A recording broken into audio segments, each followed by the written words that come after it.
Paul, you're welcome indeed to another edition of the programme. Well, this week we are at Blacksod Bay in Belmullet, the starting point of the Sea Safari, taking in the Inishkea Islands, the Croaghan Cliffs and the coastline of the wide Atlantic Way, which has now become a must-visit tourist attraction.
When did you set up the business? We set up the business about 3 years ago, Henry. When COVID came in, just a thought came into my head. I said I'd do so. I was in construction all my life and I loved the sea, so I said I'd like to try something on the sea. So I bought a boat and just expanded over the years. Been running, we bought a boat every year. So.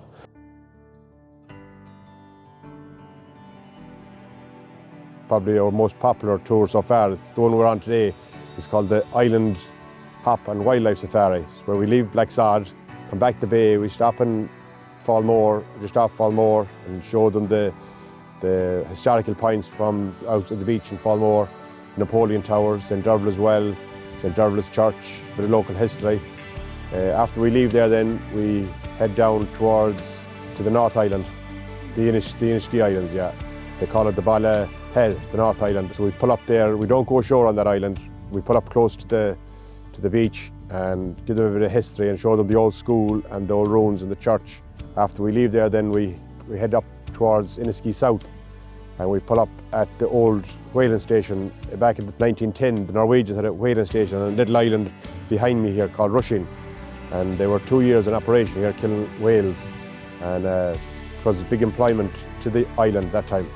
I had a Norwegian guy with me last year. His family worked on the whaling station, yeah. He found a book in a second-hand shop in Norway, and he'd done a bit of history on it, and he found out that his relations worked on it.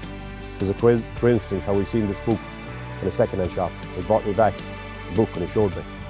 And I bought him in. He was very just sentimental to him, like. There was approximately about 200 on each island between family, kids. There was a bit of competition, yeah. Some people say they didn't get on too well together. One was Fianna Fáil and one was Fine Gael. There was a bit of politics involved in it, so they left and they moved to two villages in 1931 on the mainland, Surgeview and Glash, and some moved further down north to Glenlara. The third generation is coming in here. They're still farming here and bringing sheep and cows during the summer. Like, there's good grazing here for the sheep over the summer months, and you don't have to worry about them going into a neighbour's garden here or the full run of the island. People are starting to ring up earlier now than before. Like before it was only maybe May, June, July, August, but we have a lot of bookings taken out for April, so hopefully the weather is good for us this year, because last year wasn't great with the weather. The rib is the most popular because people, after we leave here now, we'll go over to the Devlin and we'll see the cliffs and a bit of wildlife over there, and hopefully we'll spot a few dolphins on the way. It's recommended they book in advance because during the summer months it'll get kind of busy, Henry, you know. So they can book online, blacksodsseasafari.ie, or they can check out our Instagram or Facebook pages, or they can contact me directly. The phone numbers and everything are there.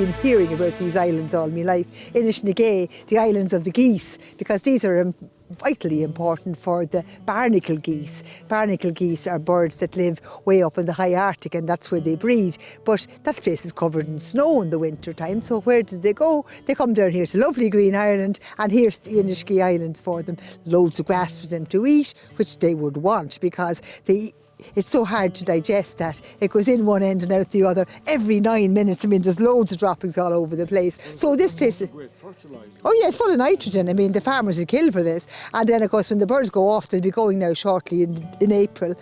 All that nitrogen will make the grass grow then, and then that's a habitat then for other wildlife, for things like rabbits, for example. We see signs of them around the place, and of course a lot of the breeding birds that we have here in the summertime, they come in from the sea and they have to breed on land because you can't lay an egg in the ocean, so they have to come ashore to breed. So you have the comings and the goings all happening here on Inishkea Island. So it's a great place to be, and I've always wanted to come, although I wasn't too happy about wanting to go and look at the whaling station. That was long ago when they were using this to catch the whales in the ocean and rendered them down for oil, and the remains of the whaling station. But I suppose it was of its time, and that's what people did. But now all of those things, if we see them, are great tourist attractions, and the basking sharks are back, and occasionally a whale is spotted, because of course it's a whale and dolphin sanctuary now, thanks to the good old Charlie Haughey, who that was one of the good things he did.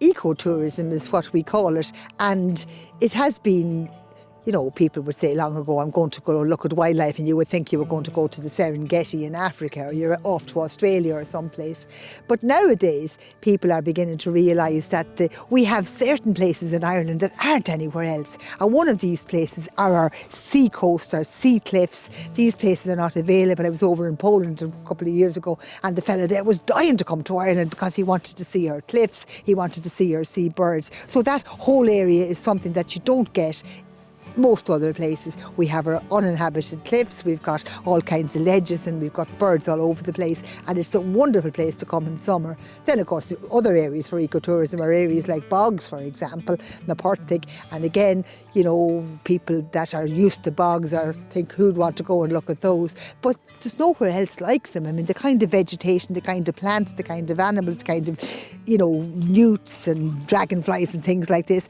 are not found anywhere else. So we have places in Ireland for wildlife that don't occur anywhere else, and by using them to enhance tourism, to get people to come to spend money and look at these, is much more valuable than cutting the turf, draining the place, getting rid of the forests. You enhance your experiences by getting people to come here and enjoy them.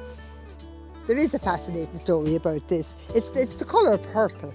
Now, dyes were always got mostly from plants. So you had blackberries and you had onions and you had different lichens that you got your dyes from. But the colour purple was exceedingly difficult to get and to keep. It wouldn't go after a wash. And as a consequence, it was a very, very expensive dye and an expensive colour. And they discovered that you can actually get it from these shells. Now, they look like periwinkles, they're sea snails, and they're called top shells because it actually looks like a child's top. And they make the colour purple from this. So it had to be extracted from lots and lots of these shells.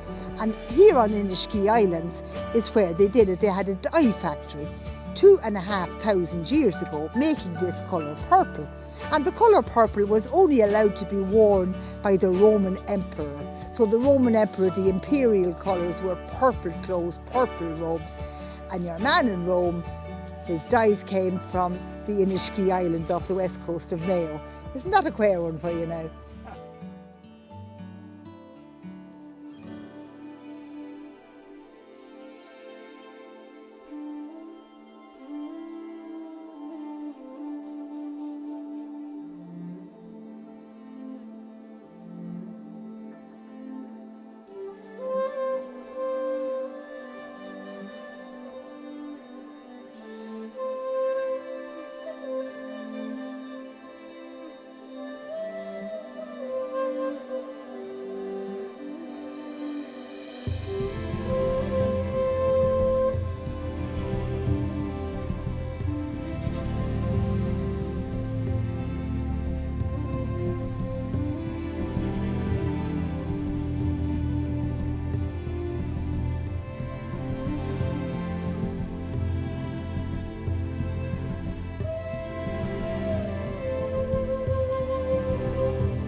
Hello, my name is Toby Bradshaw. I'm a skipper and tour guide for Blacksod Sea Safaris, and I wanted to welcome you today to the Inishkea Islands. I'm here on Inishkea South. There are two islands and we visit both of them on our tours, the north and the south.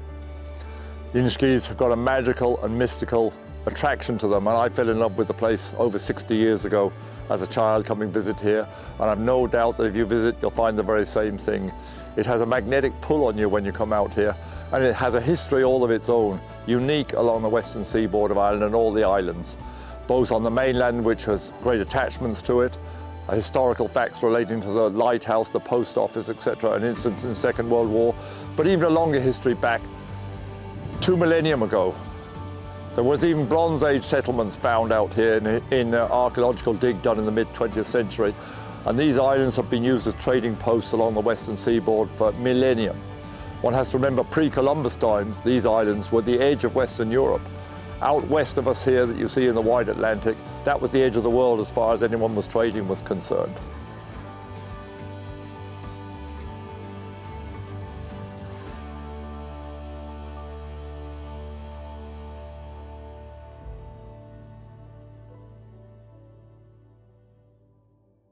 We're lucky here in Achill and Achill Tourism. We have got lots of offerings, different style by-spoke tours. We're just back in from the Inishkea Islands there with Mick out of Blacksod Safari, but we have Wild West boat tours as well operating out of here to bring into the Cliffs of Croaghan, right around looking at the basking sharks in Achill, and they're in already, which are exceptionally early this year. And then on the south coast of Achill, we have trips to Clare Island with Seascapes. James is a new service there, and of course you're out on the Clare Island then with the O'Malleys and the O'Grady's, and they're bringing you on then to Inishturk Island. All these islands, you've seen yourself today, the cliffs, they're spectacular, and they're all new to people. And as you were saying yourself, a picture pins 1,000 words, Henry, so it's brilliant, you know.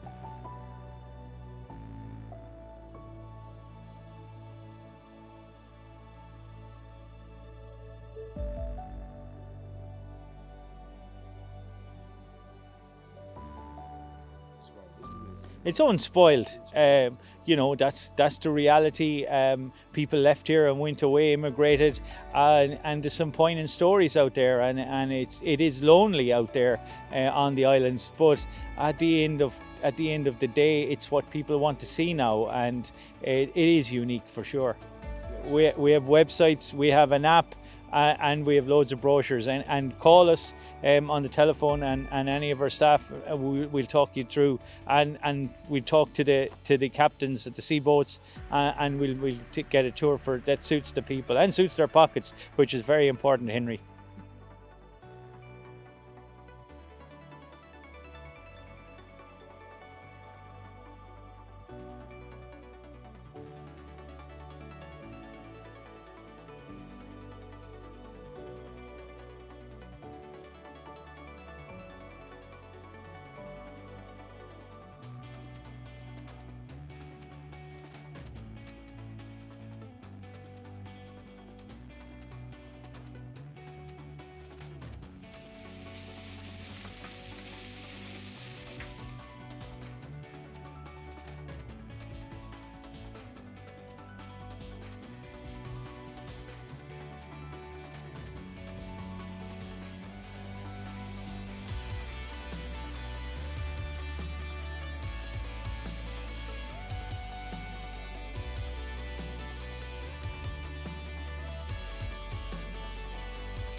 And a number of new products coming on stream in Mayo tourism.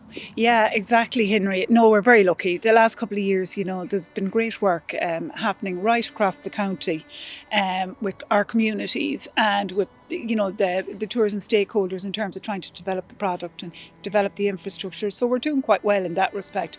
Like last year we had the Velo Rail. We have also the Great Western Greenway extension into Achill Island. Now we're actually here in Belmullet today, actually down in Blacksod, and we have the brand new Solas Centre opened in Auckland. And in addition to that, we have a lot of great boat operators that are doing sea safaris. So we were delighted to go out and experience a sea safari today, where we hopped across the bay over to Achill to experience the highest sea cliffs. And we came back then and we skirted around the Inishkea Islands, and we got an opportunity to step off and just kind of experience the beach there. And we came back in and we went to the other island that's out there as well, and we got to see all the wildlife. So, it's great. It's great to see that we've 3 operators now providing a service between Blacksod and Achill. And again, that's a new offering that wasn't there traditionally, that's there now. And what better way for anybody to come from an urban area and they want to come out and explore the great outdoors. We have so much good stuff here within the county. And obviously you're delighted as well that that particular market of the sea trips, it's a growing market, isn't it, for Mayo tourism? Yeah, it's definitely a new area that's been tapped into. Again, as I said, there's 3 operators. You have Geraghty's that are based out of here, Blacksod. You have Blacksod Sea Safaris, and you have Sean Lavelle. Actually, his boat is quite there behind me. So they're all doing trips out around the islands, and then they'll also take in a sea safari, and they bring it to see the highest sea cliffs over in Achill, and you get to see some of the seascapes and the wildlife that's out in the waters and out on the bay that's here as well. Not alone that, you're getting to see the county in a different perspective. You're seeing it from the water. And it's great to have these activity providers that are providing that service. And it's definitely an experience that's definitely worth considering. I would say to anybody that's visiting the county, get out in a boat, because even for me it's totally different. We're so used to land-based activities, but it's great to see that our coastline has been utilised for the great experiences and great adventures.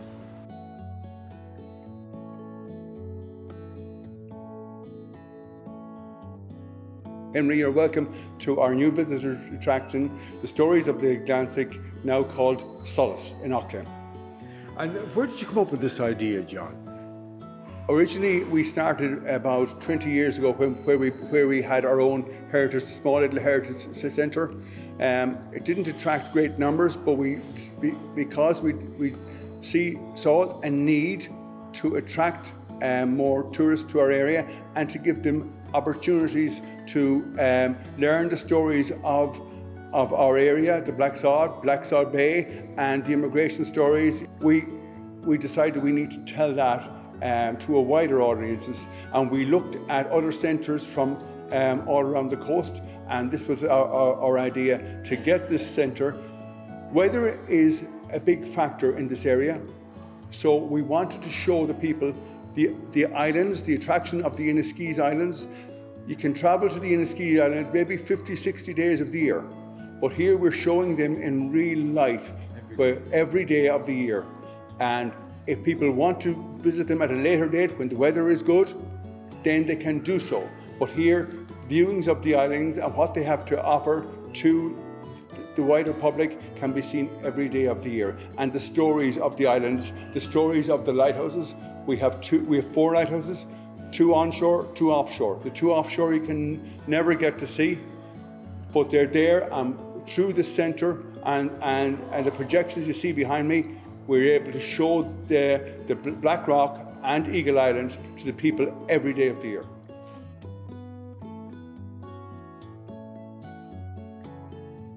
You must be feeling very good today to see it not officially open, but actually open, a soft opening, as you said, and to see it completed now. A job well done, would you say?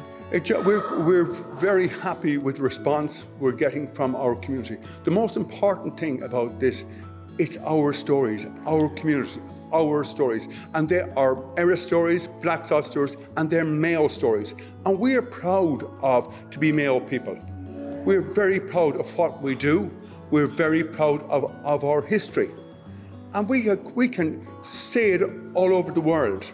Mayo people have travelled all over the world in immigration, and they've been very successful. So here they can come back and visit Solas and see the history of their families and of our community.